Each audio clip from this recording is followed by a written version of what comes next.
Chapitre 8. Rendez-vous au clair de terre. David imposa le silence par des gestes brusques. Chut, pas si fort, ok? Je t'ai déjà vu aux news, dit la poisse, la voix basse mais incisive. Mais dis-moi, pourquoi tes poignets, ils ont pas la marque? Je pensais que tous les membres du conseil la portaient. Où t'as entendu ça et qui t'a dit que la bibliothèque de l'angle de Canal et Phobos appartient au conseil scientifique? Ne sous-estime pas, Star, répondit la poisse, un petit sourire en coin. Ok, je suis martienne, mais j'ai quand même pas mal traîné en ville, tu sais. J'ai même fait des études. Ah, excuse-moi, répondit David en baissant la tête. Je voulais pas t'offenser. Tu restes partante pour m'aider malgré tout? Tant que j'aurais pas compris cette histoire de poignet, c'est mort, dit-elle, faisant mine de bouder. C'est simple, répondit David. Le tatouage est sur les chromatophores contenant la mélanine qui donne la couleur de la peau. Elle s'assombrit en fonction des signaux nerveux. Rien compris, tu parles d'un genre d'hologramme? Pas exactement. C'est un lien direct avec les émotions, comme pour le caméléon qui s'adapte à son environnement, exprimer son état émotionnel ou réguler sa température en changeant de couleur ou en reflétant la lumière grâce à des cristaux pour des effets brillants. Moi, je suis capable de contrôler ça. Sans bouger, une marque commença à se dessiner progressivement à l'intérieur de son poignet droit. Des points dorés, ceux de la grande ours et d'Orion, scintillèrent un instant avant de se dissiper. La poisse garda les yeux fixés sur la marque qui venait d'apparaître, un sourire mystérieux se dessina sur ses lèvres, mais au moment où elle allait applaudir, David l'en empêcha. Bon alors, t'es avec moi? Bien sûr que je suis avec toi. La poisse lança un regard confiant avant de s'avancer un peu plus près. Je serai de retour cette nuit avec tout ce qu'il te faut. Laisse-moi t'expliquer où me trouver. Il y a un point de rendez-vous près de la deuxième section. Elle s'empressa de chuchoter les détails, sans même chercher à cacher son enthousiasme. David acquiesça, tout en tendant l'enveloppe scellée.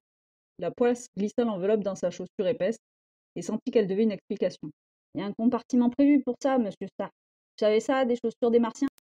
Ne me sous-estime pas non plus, j'avais remarqué. Et mon nom, la poisse, c'est toujours Williams, dit-il, un sourire amusé en coin. Par contre, concernant l'enveloppe, faut que tu saches, il n'y a que les bibliothécaires du conseil scientifique qui peuvent l'ouvrir en toute sécurité. Si quelqu'un d'autre essaie, ça fera boum. Oh, c'est vrai? S'excita la poisse, une lueur d'envie dans les yeux. T'inquiète, personne n'essaiera, se reprit-elle. Je crois que je vais laisser un imbécile toucher à ce truc. Je suis pas naïve, monsieur Williams. Et avant que tu me le demandes, je te jure de pas ouvrir cette enveloppe moi-même. Ça me rassure, dit David. Je sais que les imprévus sont inévitables, mais j'avoue que cette situation ne m'était pas venue à l'esprit. La poisse se contenta de sourire avant de replier sa main en forme de revolver et d'envoyer une cartouche fictive dans la tête de David. Puis elle s'esquiva dans un éclat de rire. Benson revint peu avant l'heure du dîner, l'air abattu, presque épuisé. Comment ça va, Williams? Demanda-t-il distraitement. David se lavait les mains avec le savon que tous utilisaient sur Mars. Il les passa ensuite dans le courant d'air chaud pour les sécher, tandis que le liquide était évacué vers les réservoirs où il était purifié avant d'être réinjecté dans la canalisation centrale. L'eau faisait partie des raretés sur Mars et on la recyclait aussi souvent que possible. Vous semblez exténué, Benson, constata David. Benson referma la porte derrière lui et explosa d'un ton amer. 6 morts hier, 6! Et pas n'importe comment, empoisonné! C'est le pire bilan enregistré en une seule journée. La situation nous échappe totalement. Il fixa les cages alignées le long des murs. Tout suivant, j'imagine? David hocha la tête. Tout suivant. Benson lâcha un rire nerveux, secoua la tête. Alors que faire? Raquian m'accable de questions chaque jour. Il pense quoi? Que je vais trouver une solution miraculeuse en scannant un tas de blé? J'ai passé la journée entière dans le stylo à grains.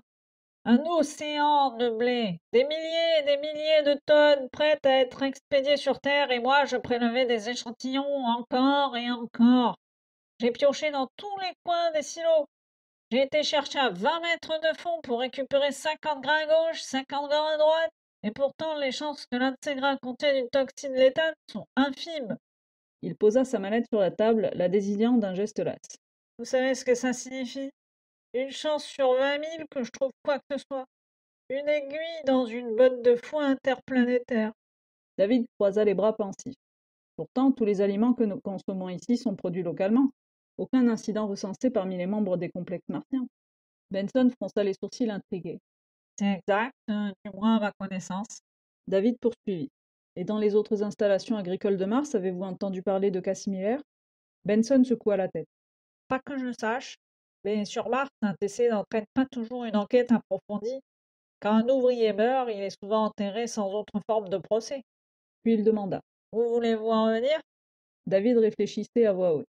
Si la toxine a une origine martienne, il est possible que les organismes locaux, y compris les humains qui vivent ici depuis des années, aient développé une immunité partielle, contrairement aux terriens.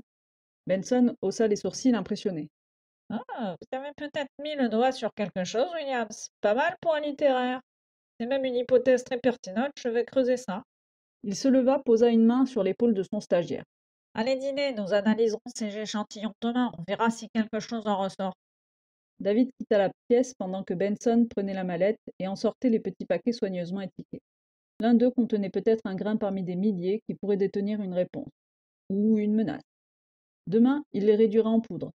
Chaque petit tas serait soigneusement mélangé et divisé en 20 sous-échantillons, les uns destinés à être servis aux cobayes, les autres à être analysés.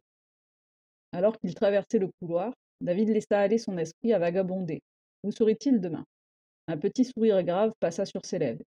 Il se demanda même s'il serait encore vivant. Sous le dôme gigantesque, la plupart dormaient, une structure semi-transparente qui scintillait faiblement dans l'obscurité martienne, pareille à une tortue mythologique recroquevillée sur un monde hostile.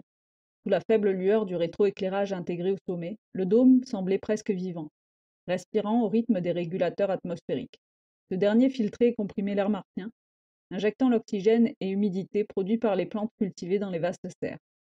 David avançait rapidement, se glissant dans les ombres, son corps tendu par une vigilance que d'aucuns auraient jugée inutile. La sécurité était minimaliste. Nul n'attendait une intrusion humaine ou extraterrestre dans cette partie du complexe. Plus il s'approchait du SAS-17, plus le dôme se courbait vers le sol, si bien que ses cheveux effleuraient presque la paroi intérieure renforcée. La porte intérieure était légèrement entr'ouverte. David la poussa lentement, son hyperlink émettant une lueur sur les parois métalliques du SAS. Il repéra rapidement les commandes en suivant les directives de la boîte, précise comme toujours malgré son apparente désinvolture. Il appuya sur un bouton jaune lumineux.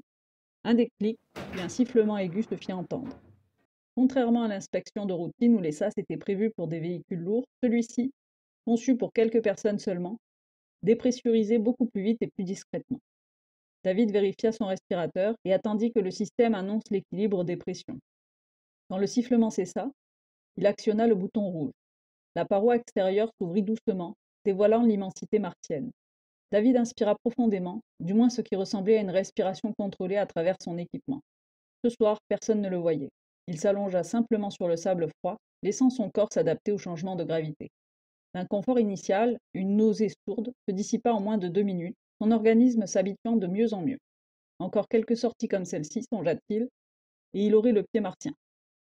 Il se redressa, regarda autour de lui pour trouver des points de repère et fut malgré lui figé d'admiration. C'était la première fois qu'il observait les étoiles depuis la surface de la planète rouge, et il en resta sans voix. Tant d'étoiles. Il avait déjà été en altitude sur la Terre, et il savait que la multitude faisait tourner la tête à en perdre ses constellations. Mais là, sans aucune atmosphère, il avait l'impression que le ciel lui brûlait les yeux. Une fois ces jalons du ciel identifiés, les constellations lui étaient familières, inchangées malgré la distance colossale entre Mars et la Terre. Mais ici les étoiles brillaient d'une intensité presque surnaturelle, libérées de l'épaisse atmosphère terrestre. Chaque point lumineux scintillait comme des éclats de gemmes taillés dans le vide. Pas de lune, bien sûr, Mars ne possédait que Phobos et Deimos, deux minuscules globes de 10 à 15 km de diamètre, simples montagnes flottant librement dans l'espace.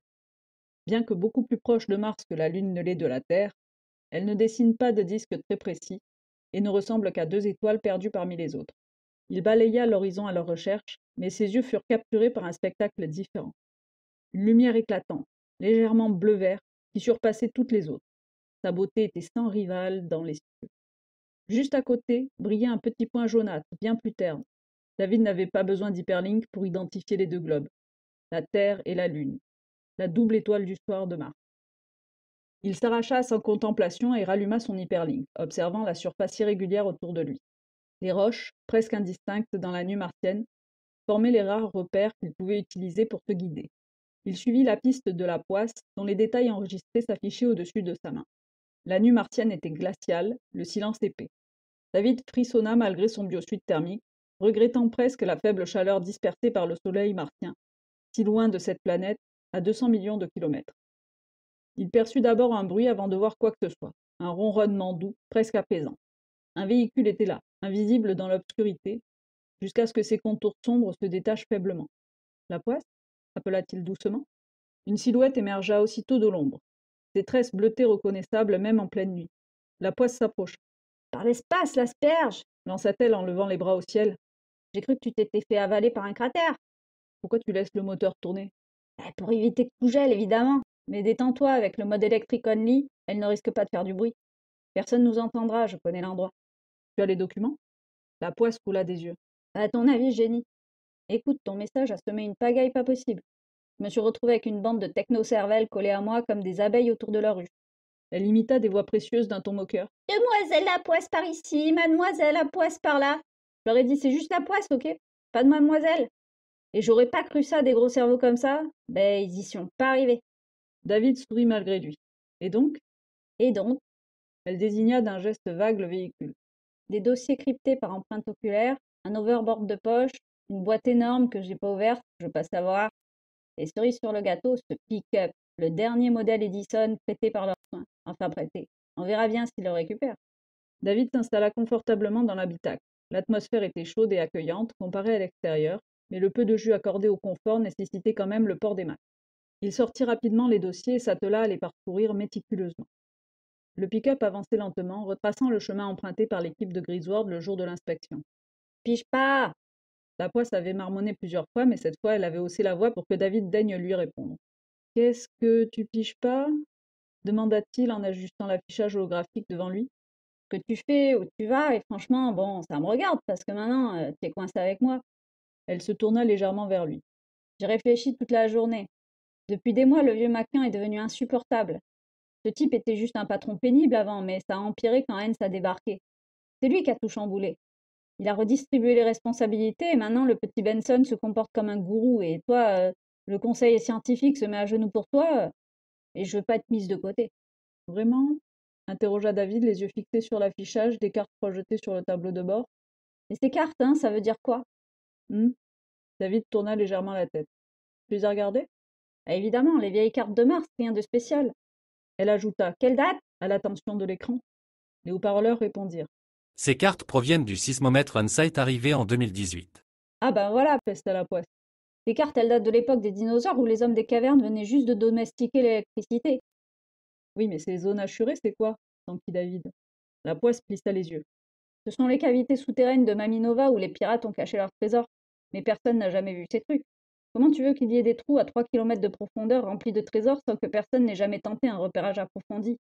David ne prit pas la peine de parler sismographie avec la poisse. Il se contenta de lui demander. Tu as entendu parler des Martiens? Des... Après une hésitation, la poisse éclata de rire. Sérieux, de vrais martiens, genre les habitants de Mars, pas des humains comme nous et tout? Les martiens qui auraient vécu ici avant notre arrivée? Ouais, tu traînes trop avec Benson, toi. David conserva son expression sérieuse. Pourquoi tu dis ça comme ça? Ce gars, il lisait des trucs sur les anciens martiens. On l'a charrié, il a fini par traiter Denis de paysan, genre Denis, quoi. Son nez, il s'en est jamais remis, c'était fun. Mais après ça, il a arrêté d'en parler. Enfin, à nous, je veux dire. Il a trop peur qu'on se foute encore de lui, mais il s'est dit qu'un grand bonnet comme toi, ça se laisserait bien avoir par tes conneries. David resta impassible. Et si c'était pas des conneries? Arrête, ça fait quoi? Des centaines et des centaines d'années qu'on est ici? Si les martiens existaient, on les aurait trouvés, non? Peut-être qu'ils vivent sous terre, dans ces cavités, à 3 kilomètres en dessous. Devant le ton inébranlablement sérieux de son ami, la poisse soupira. Ok, mettons. Mais personne n'a jamais vu ces cavernes. Et comment ils seraient arrivés en bas, hein, tes aliens? Pas d'escalier, pas d'ascenseur, rien aux alentours? David répondit. En es-tu sûr? Moi j'en ai vu un l'autre jour. La poisse l'encouragea à continuer. C'est-à-dire? J'ai vu un accès, pas un escalier, mais un trou profond de bien 3 kilomètres. Ouais, un cratère, et alors il y en a partout ici, rien de spécial. David ajusta l'affichage, faisant apparaître des annotations détaillées sur les cratères et les cavernes, et les superposa aux cartes récentes. Regarde ça, aucun des cratères répertoriés ne traverse une cavité. C'est bien pratique d'arriver à éviter les cratères aussi efficacement. La poisse haussa les sourcils. Ok, mais ça prouve quoi? Si tu construisais une caverne hermétique, tu ne voudrais pas qu'un cratère ouvre un trou dans ton toit, pas vrai? Les cavités ne font pas qu'éviter les cratères. Elles en touchent toujours au moins un. Et voici tes points d'entrée. La poisse freina brusquement, arrêtant le pick-up dans un nuage de poussière sombre. Dans la pâle lueur des écrans qui superposaient toujours les deux cartes, le visage de la poisse avait une expression sombre. Attends, là. Tu nous emmènes où exactement? Demanda-t-elle. Au cratère, répondit David. À 3 kilomètres de l'endroit où Griswold est tombé, c'est là que le cratère passe le plus près d'une cavité. Et pas n'importe laquelle. Celle qui passe juste en dessous du complexe Makian. Et ensuite? Quand nous y serons, eh bien, je descendrai, répondit calmement David.